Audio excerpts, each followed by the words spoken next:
শহরে আবার ঘটল একই ধরনের হত্যাকাণ্ড। সাদা কাগজে একই বার্তা, বিশ্বাসঘাতকতা সমাজের ক্যান্সার। মানুষের মনে প্রশ্ন, এটা কি নকল নাকি সত্যি সম্রাটের ছায়া বেঁচে আছে? একটা নতুন গল্প নিয়ে এলাম বর্তমান সময়ের সপক্ষে, বিশ্বাসঘাতকতা সমাজের ক্যান্সার। পুরো গল্পটি শুনতে আমাদের চ্যানেলটিকে সাবস্ক্রাইব করুন এবং পাশে থাকা বেল আইকনটি অবশ্যই বাজিয়ে দিবেন। চলেন শুরু করা যাক আজকের গল্পটি। পরিবেশন করবেন আমাদের ইউটিউব চ্যানেল লাভ ক্যালেন্ডার কে 5x। ভোরের আলো ধীরে ধীরে গা ছুঁয়ে উঠে আসছে। ছোট্ট গ্রামটির আকাশে কুয়াশার চাদর। পাখিদের ডাক ভেসে আসছে দূরের বাঁশবনের ভেতর থেকে। নদীর ধারে দাঁড়িয়ে আছে এক কিশোর, সম্রাট। তার চোখে ভোরের আলো নয়, বরং এক ধরনের শূন্যতা। সম্রাটের জন্ম এই গ্রামেই। বাবা ছিলেন স্থানীয় বাজারের একজন মাঝারি ব্যবসায়ী, মা ছিলেন শান্ত স্বভাবের গৃহিণী। সংসার চলে যাচ্ছিল সাধারণ ছন্দে। কিন্তু যখন সম্রাটের বয়স মাত্র 8, তখনই সব ভেঙে গেল। এক বর্ষার রাতে নদী ফুলে ওঠে, ঘরের পিছনের বাঁধ ভেঙে যায়, আর তার মা বন্যার পানিতে ভেসে যায়। সেদিন সম্রাট তার বাবার বুকের কাছে কেঁদে কেঁদে বলেছিল, মা ফিরে আসবে তো? বাবা কোনো উত্তর দেননি, শুধু দূরে তাকিয়েছিলেন। এরপর বাবা বদলে গেলেন। আগের মতো স্নেহ বা যত্ন আর রইল না। ব্যবসায় ব্যস্ততা, বন্ধুদের আড্ডা আর মাঝে মাঝে মদ, এগুলোতেই দিন কাটতে লাগল। সম্রাট বড় হচ্ছিল, কিন্তু তার ভিতরে জমতে লাগল একাকিত্ব, অবহেলা আর শূন্যতা। বিদ্যালয়ে পড়াশোনায় ভালো হলেও সম্রাটের বন্ধু খুব কম ছিল। গ্রামের অনেক ছেলে তাকে নীরব বলে ডাকত।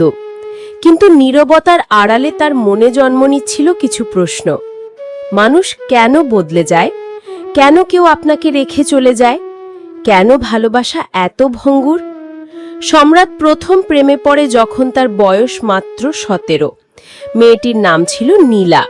শহরের কলেজে পড়ত। চঞ্চল, হাসি খুশি, কিন্তু একটু দুষ্টু স্বভাবের। সম্রাট তাকে ভালোবাসতে শুরু করল মনে প্রাণে। নীলার হাত ধরার সময় সে মনে করত তার জীবনে নতুন আলো এসেছে। কিন্তু সেই আলো নিভে গেল খুব দ্রুত। একদিন বাজার থেকে ফেরার পথে সম্রাট হঠাৎ নীলাকে দেখে ফেলল অন্য এক ছেলের বাইকে বসে হাসতে হাসতে কোথাও যাচ্ছে। প্রথমে সে ভাবল হয়তো ভাই বা আত্মীয়, কিন্তু পরে গ্রামের কয়েকজনের মুখে শুনল নীলা আসলে বহুদিন ধরেই সেই ছেলের সঙ্গে সম্পর্ক রেখেছে। সেই রাতে সম্রাট বিছানায় শুয়েছিল, কিন্তু চোখে ঘুম আসেনি। মনে হচ্ছিল বুকের ভেতরে কেউ যেন ছুরি মেরে দিয়েছে। বিশ্বাসঘাতকতা, এই শব্দটা তার মনে স্থায়ীভাবে গেঁথে গেল। এরপর থেকে তার মনে জন্ম নিল এক ভয়ঙ্কর বিশ্বাস, যে বিশ্বাসঘাতক তার কোনো ক্ষমা নেই। অন্যদিকে মারিনা জন্মেছিলেন শহরের এক নিম্ন মধ্যবিত্ত পরিবারে। ছোটবেলা থেকেই তার স্বপ্ন ছিল ভালো পড়াশোনা করে চাকরি করবে, সংসার করবে সুখে। কিন্তু পড়াশোনার মাঝপথেই বিয়ে হয়ে গেল ইকবাল নামের এক লোকের সঙ্গে। ইকবাল দেখতে সুন্দর, শিক্ষিতও ছিল, কিন্তু তার মধ্যে ছিল এক অদ্ভুত স্বভাব, সবকিছু নীরবে পর্যবেক্ষণ করা। মারিনা বিয়ের প্রথম বছরেই টের পেয়েছিল তার স্বামী আসলে সম্পর্কের ক্ষেত্রে উদাসীন। মারিনা হয়তো নতুন শাড়ি পরে সেজে বসে থাকত, কিন্তু ইকবাল টেরও পেত না, কিংবা টের পেলেও কিছু বলতো না। ধীরে ধীরে সেই উদাসীনতা মারিনার মনে এক শূন্যতা তৈরি করল। বাইরে থেকে সে হাসি খুশি, কিন্তু ভিতরে ভিতরে সে অনুভব করছে সে যেন ভালোবাসার অভাবে শুকিয়ে যাচ্ছে। এই ফাঁকা সময়ে সে কয়েকজন পুরনো বন্ধুর সঙ্গে যোগাযোগ বাড়ালো। তাদের মধ্যে কিছু সম্পর্ক ছিল কেবল বন্ধুত্ব, কিন্তু কিছু সম্পর্ক গোপনে অন্য রূপ নিল। ইকবাল সব জানত, কিন্তু আশ্চর্যের বিষয়, সে কখনো কোনো প্রশ্ন করেনি। রাতের আধারে কখনো কখনো সে নিঃশব্দে দরজার ফাঁক দিয়ে সব দেখত, আর ঠোঁটের কোণে অদ্ভুত একটা হাসি ফুটে উঠত। শহরের এক নিস্তব্ধ বিকেল। আকাশে হালকা মেঘ, মাঝে মাঝে বাতাস এসে ধুলো উড়িয়ে দিচ্ছে। সম্রাট প্রায় কাজের সূত্রে এই শহরে আসে। তার ছোটখাটো ইলেকট্রনিক সার্ভিসিংয়ের ব্যবসা আছে। সেই দিনও সে এক গ্রাহকের বাসায় কাজ শেষ করে ফেরার পথে একটা পুরনো বইয়ের দোকানে ঢুকেছিল। দোকানের ভিতর অল্প আলো, কাঠের তাক ভর্তি বই। কোণার টেবিলে দাঁড়িয়ে এক মহিলা ধীরে ধীরে বইয়ের পাতা উল্টাচ্ছিলেন। সম্রাট প্রথমে শুধু পাশ কাটিয়ে যেতে চেয়েছিল, কিন্তু চোখ পড়তেই থেমে গেল। তিনি মারিনা। মাঝবয়সী হলেও মারিনার মুখে এক ধরনের পরিণত সৌন্দর্য, চোখে গভীরতা, ঠোঁটে হালকা লিপস্টিক আর আচরণে এক ধরনের আত্মবিশ্বাস। তিনি তাকিয়েছিলেন একটা পুরনো কবিতার বইয়ের দিকে। সম্রাট যেন অজান্তেই বলল, ওই কবিতাটা বেশ ভালো, আপনি পড়লে পছন্দ করবেন। মারিনা তাকিয়ে এক চিলতে হাসি দিলেন। আপনি কবিতা পড়েন? পড়ি, তবে সব সময় নয়। দুজনের মধ্যে ছোটখাটো আলাপ শুরু হলো। প্রিয় লেখক, বই, শহরের কোলাহল থেকে দূরে থাকার ইচ্ছে ইত্যাদি।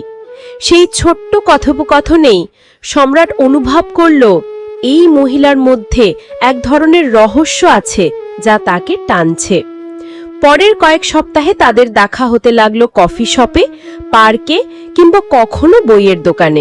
মারিনা খুব সহজে কথা বলতো, কিন্তু তার চোখে মাঝে মাঝে একটা দুঃখের ছায়া থাকত।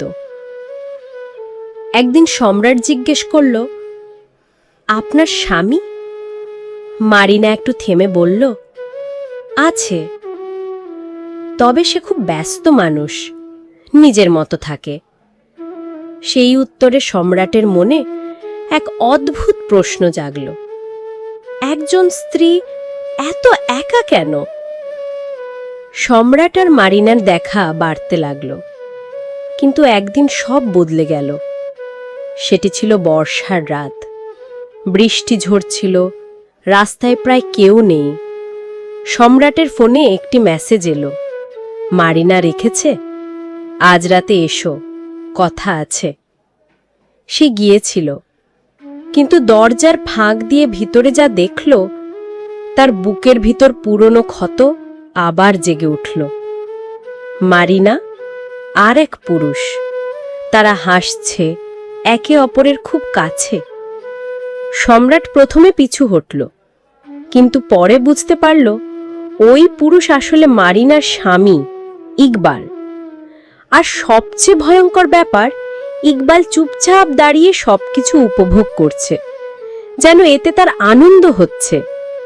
সেই মুহূর্তে সম্রাটের মাথায় একটা ঝড় বয়ে গেল। নীলার প্রতারণার স্মৃতি, মায়ের মৃত্যু, বাবার অবহেলা, সব মিলিয়ে তার মনে যে অন্ধকার এতদিন ঘুমিয়েছিল তা জেগে উঠল। বিশ্বাসঘাতক, বিকৃত, মিথ্যাবাদী, এদের কোনো ক্ষমা নেই। সেই রাতেই সে সিদ্ধান্ত নিল, এদের বাঁচতে দেওয়া যাবে না। শহরের আকাশে সেদিন অদ্ভুত এক চাঁদ উঠেছিল। বৃষ্টির ধোয়া গন্ধ এখনো বাতাসে লেগে আছে। রাস্তার লাইটগুলো কুয়াশার মধ্যে ধোঁয়াটে হয়ে জ্বলছে, যেন প্রতিটা আলো সতর্ক বার্তা দিচ্ছে কিছু একটা ঘটতে চলেছে। সম্রাট সারা দিন কাজের ভান করে নিজের মনে একটাই চিন্তা ঘুরিয়েছে, আজ রাত। তার ভেতরে এক ধরনের ঠান্ডা, নিখুঁত পরিকল্পনা তৈরি হয়েছে। হাত কাঁপছে না, বরং এক অদ্ভুত শান্তি অনুভব করছে, যেন সে এই রাতের জন্যই জন্মেছে। রাত প্রায় 11:30। সম্রাট ধীরে ধীরে মারিনার বাড়ির দিকে এগোচ্ছে। আশেপাশে সব দোকান বন্ধ। রাস্তায় কেবল কুকুরের ঘেউ ঘেউ শোনা যাচ্ছে। তার হাতে একটা কালো ব্যাগ, ভিতরে আছে ধাতব কিছু, কিন্তু বাইরে থেকে বোঝার উপায় নেই। দরজায় নক করতেই মারিনার কণ্ঠ, এসেছো? ভিতরে এসো। ঘরে মৃদু আলো জ্বলছে। লিভিং রুমে মারিনা দাঁড়িয়ে, সাদা শাড়ি পরে, চুল খোলা। পাশের সোফায় বসে আছে ইকবাল, হাতে চা। দুজনের মুখে অদ্ভুত হাসি, যেন তারা জানে কিছু একটা ঘটতে যাচ্ছে, কিন্তু সেটা কি তারা নিশ্চিত নয়। তুমি জানো আমি সব বুঝে গেছি। সম্রাটের কণ্ঠ নিচু কিন্তু ধারালো। মারিনা চমকে উঠলেও ইকবাল চায়ের কাপ নামিয়ে শান্ত স্বরে বলল, কি বুঝেছ? সম্রাটের চোখে সেই পুরনো ক্ষতগুলোর প্রতিফলন। নীলার হাসি, বাবার নীরবতা, মায়ের হারিয়ে যাওয়া। বিশ্বাসঘাতকতা, তোমরা দুজনেই এর অংশ। মারিনা কিছু বলতে যাচ্ছিল, কিন্তু সম্রাট এক পা এগিয়ে এলো। তার ঠোঁটে কোনো হাসি নেই, চোখে কোনো দ্বিধা নেই। বাতাস হঠাৎ ভারী হয়ে গেল। ঘরের মৃদু বাতি কাঁপছে, বাইরে কুকুরের ডাক থেমে গেছে। মারিনা ধীরে ধীরে পিছিয়ে যাচ্ছিল। ইকবাল নাড়িয়ে গেল, কিন্তু তার মুখে এখনো সেই রহস্যময় হাসি। সম্রাটের হাত ধীরে ধীরে ব্যাগের ভেতরে গেল। ধাতব শব্দে মারিনার শ্বাস বন্ধ হয়ে এলো। সেই মুহূর্তে যেন সময় থেমে গেল। টিকটিক ঘড়ির কাঁটা আর শোনা যাচ্ছে না। শুধু তিনজন মানুষের চোখের ভাষা একে অপরকে বলছে, শেষ এসে গেছে। কোনো চিৎকার নেই, শুধু ঘরের ভিতর নীরবতার এক বিস্ফোরণ। বাইরে বৃষ্টি আবার পড়তে শুরু করলো, যেন সব কিছু ধুয়ে মুছে দিতে চাইছে। জানালার কাছে বৃষ্টির ফোঁটা ধীরে ধীরে গড়িয়ে পড়ছে, কিন্তু ভিতরের দাগ ধোয়ার মতো কোনো শক্তি সেই জলে নেই। সম্রাট ধীরে ধীরে ঘর থেকে বেরিয়ে এলো। তার চোখে কোনো আতঙ্ক নেই, কোনো তাড়াহুড়ো নেই, শুধু এক অদ্ভুত শান্তি, যেন কোনো অসমাপ্ত কাজ আজ সম্পূর্ণ হয়েছে। রাতের শহর তখন প্রায় ঘুমিয়ে পড়েছে। রাস্তায় কেবল কয়েকটি স্ট্রিট লাইট জ্বলছে, আর মাঝে মাঝে দূরের রেল লাইনের পাশে কুকুরের ডাক ভেসে আসছে। সম্রাট ধীরে ধীরে হাঁটছে, হাতে সেই কালো ব্যাগ, কিন্তু এবার ভিতরে কিছুই নেই, সব ফাঁকা, ঠিক তার মতোই। তার কাঁধে কোনো তাড়াহুড়ো নেই, দৌড়ে পালানোর কোনো তাগিদ নেই, যেন সে কোনো অপরাধ করেনি, বরং একটা দায়িত্ব পালন করেছে। হোটেলের ছোট্ট ঘরে ফিরে সম্রাট চুপচাপ বসে রইল। জানালার বাইরে বৃষ্টি পড়ছে, ভিতরে ম্লান আলো জ্বলছে। তার মনে আশ্চর্য এক শান্তি, যেন বহু বছর ধরে বুকের ভিতরে জমে থাকা একটা কাঁটা আজ টেনে বের করে ফেলা হয়েছে। সে বারবার ভাবছে মারিনা আর ইকবালের মুখের কথা। শেষ মুহূর্তে কোনো চিৎকার, অনুনয় ছিল না, শুধু বিস্ময় আর সেই অব্যক্ত প্রশ্ন, কেন? কিন্তু সম্রাটের কাছে উত্তর ছিল না, কিংবা সে উত্তর খুঁজতেও চায়নি। রাত গভীর হলে তার মনে পুরনো স্মৃতির দরজা খুলে গেল। মায়ের হারানো মুখ, বাবার শীতল দৃষ্টি, নীলার বিশ্বাসঘাতকতা, সব যেন একসাথে এসে তার মাথায় ঘুরপাক খাচ্ছে। সে বুঝতে পারছে মারিনা আর ইকবাল কেবল একটি ঘটনা নয়, তারা ছিল প্রতীক। প্রতীক সেই সকল মানুষের যারা বিশ্বাস ভেঙে দেয়, যারা সম্পর্ককে খেলার বস্তু বানায়।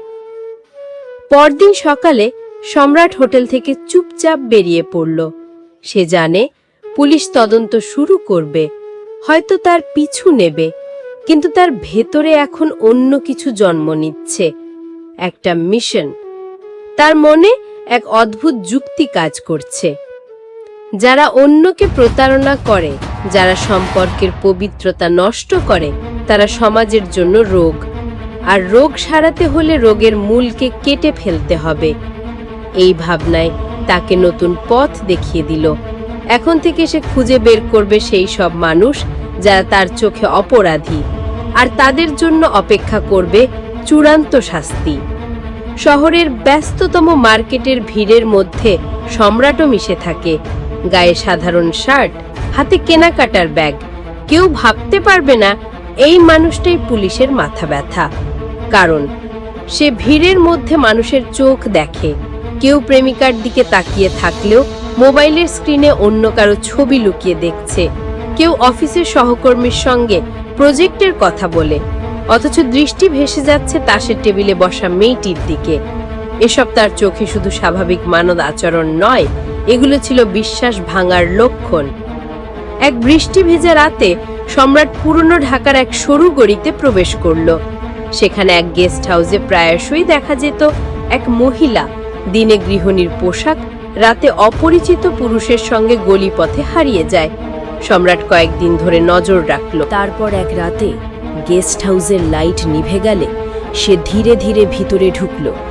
পরদিন সকালেই খবর ছড়িয়ে পড়ল, ওই নারী আর তার সঙ্গী দুজনকেই মৃত অবস্থায় পাওয়া গেছে। আবারও সেই সাদা কাগজ, একই বার্তা। কিছু মানুষ আতঙ্কিত, কে হতে পারে, আমরা কি নিরাপদ? আবার কেউ কেউ গোপনে বলছে, হয়তো এই মানুষটা ভুল করছে না, বিশ্বাসঘাতকরা শাস্তি পাবে, এটাই ঠিক। পুলিশ বুঝতে পারছে এটা কোনো হঠাৎ খুনির কাজ নয়, এটা একজন পরিকল্পনাকারীর হাত, একজন যার উদ্দেশ্য স্পষ্ট আর পদ্ধতি শৃঙ্খলাবদ্ধ। প্রতিটি ঘটনার পর সম্রাটের ভেতরে এক ধরনের নেশা বাড়তে লাগলো। প্রথমবার হয়তো সে দ্বিধা করেছিল, কিন্তু এখন প্রতিটি শিকার বেছে নেওয়া, পরিকল্পনা করা আর শেষ মুহূর্ত পর্যন্ত ঠান্ডা মাথায় কাজ করা, সব তার কাছে স্বাভাবিক হয়ে গেছে। তার কাছে এই কাজ ন্যায় বিচার। শহরের আকাশে মেঘ জমেছে, কিন্তু আজ মেঘের চেয়েও ভারী হয়ে আছে মানুষের মন। গত 1 মাসে 3টি হত্যাকাণ্ড, প্রতিটিতে একই ধরনের বার্তা, একই ধরনের পরিকল্পনা।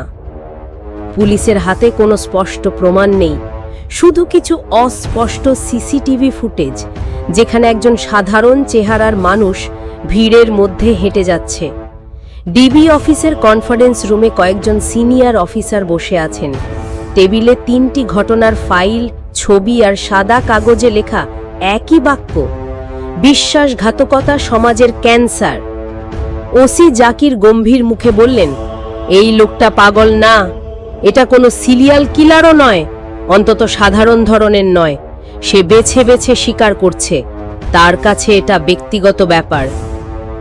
কেউ বলল, আমাদের সোর্স বলছে প্রতিটি ঘটনার আগে ভিকটিমদের আশেপাশে এক নতুন মানুষকে দেখা গেছে, কিন্তু নাম, ঠিকানা কিছুই নেই। এই সময়ে কেসটিতে আগ্রহ দেখালো এক তরুণ সাংবাদিক, সায়েমা রহমান। সায়েমা ক্রাইম রিপোর্টিং করে, কিন্তু তার লেখায় থাকে মনস্তাত্ত্বিক বিশ্লেষণ। সে পুলিশের অনুমতি ছাড়াই আলাদা করে তদন্ত শুরু করল। তার যুক্তি ছিল স্পষ্ট, যে মানুষ এত পরিকল্পিতভাবে কাজ করছে তার পেছনে অতীতের কোনো গভীর ক্ষত আছে। সে কেবল খুনি নয়, সে বিশ্বাসঘাতকের শিকার। সায়েমা ভিকটিমদের জীবন খুঁজে দেখতে শুরু করল। মারিনা ও ইকবালের অতীত ঘেটে সে কিছু অদ্ভুত তথ্য পেল। তাদের এক পুরনো বন্ধুর নাম সম্রাট, যিনি একসময় তাদের সঙ্গে দেখা করতেন, কিন্তু পরে হঠাৎ হারিয়ে যান। সায়েমা গ্রামে গিয়ে সম্রাটের শৈশবের খোঁজ করল। লোকজন বলল, সে ছোটবেলায় মায়ের মৃত্যু, বাবার অবহেলা আর এক প্রেমিকার বিশ্বাসঘাতকতার শিকার হয়েছিল। একজন বৃদ্ধ চায়ের দোকানদার বলল, ছেলেটা সবসময় শান্ত ছিল, কিন্তু চোখে ছিল কেমন যেন ভয়ঙ্কর কিছু, যেন কারো সঙ্গে কথা বললেই সে ভেতরে হিসেব কষছে। পুলিশ ও সায়েমা বুঝল, এখন শুধু সময়ের ব্যাপার, তারা সম্রাটকে ধরতে পারবে। তারা পরিকল্পনা করল, প্রলোভন হিসেবে ব্যবহার করবে এক মিথ্যা দম্পতি। পুলিশের 2 অফিসার, যারা স্বামী স্ত্রীর ছদ্মবেশে থাকবেন, এবং তাদের সম্পর্কের মধ্যে ইচ্ছাকৃত ফাটল দেখানো হবে যেন সম্রাট মনে করে তারা যোগ্য শিকার। এই ফাঁদ পাতা হলো পুরনো ঢাকার এক ভাড়া ফ্ল্যাটে। দরজায় লুকানো ক্যামেরা, আশেপাশে সিভিল পোশাকে পুলিশ, আর দূরে একটি ভ্যানের ভেতর সায়েমা মনিটরে নজর রাখছে। 3য় দিনেই সম্রাটের আগমন ধরা পড়ল। সে সাধারণ পোশাকে, হাতে বাজারের ব্যাগ, কিন্তু চোখ সব সময় চারপাশে ঘুরছে। ফ্ল্যাটের দরজার সামনে কিছুক্ষণ দাঁড়ালো, যেন শুনছে ভেতরের কথা। সায়েমার বুক ধকধক করছে। মনিটরে দেখা যাচ্ছে সম্রাটের ঠোঁটে সেই পরিচিত অদ্ভুত হাসি ফুটে উঠেছে। তখন সময় প্রায় বিকেল শেষ হয়ে এসেছে। পুরনো ঢাকার সরু গলির ভেতর দিয়ে হালকা বাতাস বইছে, কিন্তু বাতাসের সঙ্গে মিশে আছে এক অদ্ভুত টান টান উত্তেজনা। ভাড়া ফ্ল্যাটের ভেতরে স্বামী স্ত্রী, আসলে 2 পুলিশ অফিসার, পরিকল্পনা মতো ঝগড়া করছে। তুমি আবার কার সঙ্গে ফোনে কথা বলছিলে? স্ত্রী সেজে থাকা অফিসারের কণ্ঠে বিরক্তি। তুমি কি আমাকে বিশ্বাস করো না? স্বামী সেজে থাকা অন্যজনের স্বরে তীক্ষ্ণ রাগ। বাইরে ছায়ার মতো দাঁড়িয়ে আছে সম্রাট, তার চোখে সেই ঠান্ডা শীতলতা যা পুলিশ আগে বহুবার তার কাজের পর লক্ষ্য করেছে। এরা তার চোখে অবশ্যই বিশ্বাসঘাতক। সম্রাট দরজার কাছে এগিয়ে যায়। ভেতরের কথোপকথন, কণ্ঠের ওঠানামা, মিথ্যা আবেগ সবই তার কাছে খুব স্পষ্ট। তার হাতে ব্যাগ, ভেতরে সেই পুরনো ধাতব জিনিস। ঠিক যখন সে কলিং বেল টিপতে যাচ্ছিল, তার চোখে পড়ল সিঁড়ির বাঁকে এক প্রতিবেশী কাকু হাতে চা নিয়ে বসে আছে। কাকুর চোখে এক ঝলক কৌতূহল। সম্রাট 1 সেকেন্ডের জন্য থেমে গেল। এটা সে পছন্দ করছে না। সে জানে একজন অচেনা লোক যদি বেশি নজরে পড়ে, ফাঁদে পড়ার সম্ভাবনা থাকে। ভেতরের স্ত্রী হঠাৎ দরজা খুলে বাইরে এলো। সম্রাটকে দেখে একটু অবাক, কিন্তু দ্রুত হাসল। আপনি কিছু চাইছেন? জিজ্ঞেস করছিলাম কাছাকাছি কোনো মিস্ত্রি পাওয়া যাবে কিনা। সম্রাট মিথ্যা বলল, কিন্তু তার চোখে একই শিকারীর দৃষ্টি রয়ে গেল। দরজার ভেতরে ঢোকার সুযোগ পেলেও সম্রাট ঠিক করল এখনই নয়। সে চারপাশে চোখ বুলিয়ে ধীরে ধীরে সরে গেল। পুলিশ ভ্যানের ভেতরে সাইমা ভ্রু কুঁচকে বলল সে সন্দেহ করেছে। এটা খারাপ সংকেত। সন্ধ্যা পার হয়ে রাত নামল। শহরের কোলাহল কমে এলো। গলির আলো আরো ঝাপসা। যখন পুলিশ ভেবেছিল সম্রাট হয়তো আর আসবে না, তখন মনিটরে দেখা গেল সে আবার ফিরছে। এবার তার মুখে কোনো হাসি নেই, চোখ আরো গভীর, হাতে কোনো ব্যাগও নেই। ভেতরের অফিসাররা প্রস্তুত। দরজা আড়াল থেকে হালকা ফাঁকা রাখা হয়েছে, যেন তাকে টানতে পারে। সম্রাট ধীরে ধীরে ভেতরে ঢুকল। চোখে সেই শিকারী দৃষ্টি, যেন প্রতিটি দেয়াল, প্রতিটি আসবাবপত্র সে মাপছে। ঠিক যখন সম্রাট হাত বাড়াল, ভেতরের স্বামী অফিসার তার হাত চেপে ধরল। পেছন থেকে 2 জন সশস্ত্র পুলিশ ঢুকে পড়ল, আর বাইরে লুকিয়ে থাকা সদস্যরা একসাথে এগিয়ে এলো। কিন্তু সম্রাট অপ্রস্তুত নয়। সে প্রচণ্ড জোরে হাত ছাড়িয়ে দিল। পাশের চেয়ার টেনে ছুঁড়ে মারল এক অফিসারের দিকে। কয়েক সেকেন্ডের জন্য ঘরে বিশৃঙ্খলা তৈরি হলো, আর সেই ফাঁকে সম্রাট দরজার দিকে দৌড় দিল। গলির মধ্যে পুলিশ দৌড়াচ্ছে। সাইমা হাতে টর্চ নিয়ে ছুটছে। সম্রাট সরু গলির এক মোড় ঘুরতেই তার সামনে পড়ল পুলিশ ভ্যান। আর কোনো রাস্তা নেই। সে থামল, গভীরভাবে চারপাশে তাকাল। তার চোখে ভয়ের বদলে এক ধরনের অদ্ভুত শান্তি। তোমরা ভাবছো আমাকে ধরে সব শেষ হয়ে যাবে, কিন্তু এই শহরে আমার মতো আরও আছে। পুলিশ ঝাঁপিয়ে পড়ল, হাত কড়া লাগাল। সম্রাট প্রতিরোধ করল না। সম্রাটকে গ্রেফতার করার পর শহরে যেন নতুন এক ঝড় উঠল। টিভি, পত্রিকা, অনলাইন সব জায়গায় তার ছবি। একদিকে মানুষ স্বস্তি পাচ্ছে, অন্যদিকে শুরু হয়েছে এক নতুন বিতর্ক। সে কি শুধু অপরাধী, নাকি এক ধরনের বিকৃত ন্যায় বিচারক? মামলা শুরু হলো ঢাকার জেলা আদালতে। পুলিশের হাতে পর্যাপ্ত প্রমাণ, সিসিটিভি ফুটেজ, আঙ্গুলের ছাপ, ভিকটিমদের ডিএনএ রিপোর্ট। কিন্তু সম্রাটের কোনো অনুশোচনা নেই। বিচারক জিজ্ঞেস করলেন, আপনি কি এই হত্যাগুলো করেছেন? সম্রাট শান্ত গলায় বলল, হ্যাঁ করেছি, কিন্তু আমি খুন করিনি, আমি সমাজের ক্যান্সার কেটে ফেলেছি। আদালত ঘরে ফিসফিসানি শুরু হয়ে গেল। সাংবাদিকরা তার প্রতিটি কথা নোট করছে। সাইমা বিশেষ অনুমতি নিয়ে কারাগারে সম্রাটের সঙ্গে দেখা করল। তুমি জানো মানুষ তোমাকে দানব বলছে? সম্রাট ঠান্ডা হাসি দিল। দানবরা জন্মায় না, সমাজ তাদের বানায়। আমি শুধু সেই চেহারাটা মেনে নিয়েছি। সাইমা জিজ্ঞেস করল, কেন থামোনি? কারণ বিশ্বাসঘাতকতা থামে না। তারপর প্রায় 3 মাসের দীর্ঘ বিচার শেষে রায় এলো, মৃত্যুদণ্ড। আদালত বলল, ব্যক্তিগত ক্ষোভ দিয়ে কেউ ন্যায় বিচার করতে পারে না, আর এই কাজ ছিল নৃশংস অপরাধ। রায় শোনার পর সম্রাট শুধু বলল, আমি একা নই, আমার মতো আরও আছে যারা ছায়ার আড়ালে আছে। তোমরা শুধু আমার শরীর শেষ করবে, আমার ছায়া নয়। রায়ের পরে শহরে দ্বিমত দেখা দিল। কেউ বলল এটাই ঠিক হয়েছে, আইন সবার জন্য সমান। আবার কেউ বলল সে ভুল করেছে, কিন্তু কি সব ভুল সমাজই তাকে শেখায়নি? সোশ্যাল মিডিয়ায় হ্যাশট্যাগ ছায়ার ন্যায় বিচার হ্যাশট্যাগ ট্রেন্ড করতে লাগলো। কেউ তার ছবি প্রোফাইল পিকচারে লাগালো, কেউ আবার প্রতিবাদ জানালো। মৃত্যুর আগের রাতে সম্রাট কারাগারের ছোট্ট জানলা দিয়ে আকাশের দিকে তাকাল। চাঁদ ঢাকা, আকাশে মেঘ। সে ভাবল, হয়তো আমি সত্যিই ভুল করেছি, হয়তো আমি ঠিক, কিন্তু এখন আর কিছু বদলাবে না। সকাল হতেই ফাঁসির মঞ্চ তৈরি। কয়েক সেকেন্ডের নীরবতার পর সব শেষ। কিন্তু এখানেই গল্প থেমে গেল না। রায় কার্যকর হওয়ার 2 মাস পর শহরে আবার ঘটল একই ধরনের হত্যাকাণ্ড। সাদা কাগজে একই বার্তা, বিশ্বাসঘাতকতা সমাজের ক্যান্সার। মানুষের মনে প্রশ্ন, এটা কি নকল নাকি সত্যি? সম্রাটের ছায়া বেঁচে আছে? পূর্বে দেখতে হলে অবশ্যই চ্যানেলটিকে সাবস্ক্রাইব করবেন। ধন্যবাদ সবাইকে।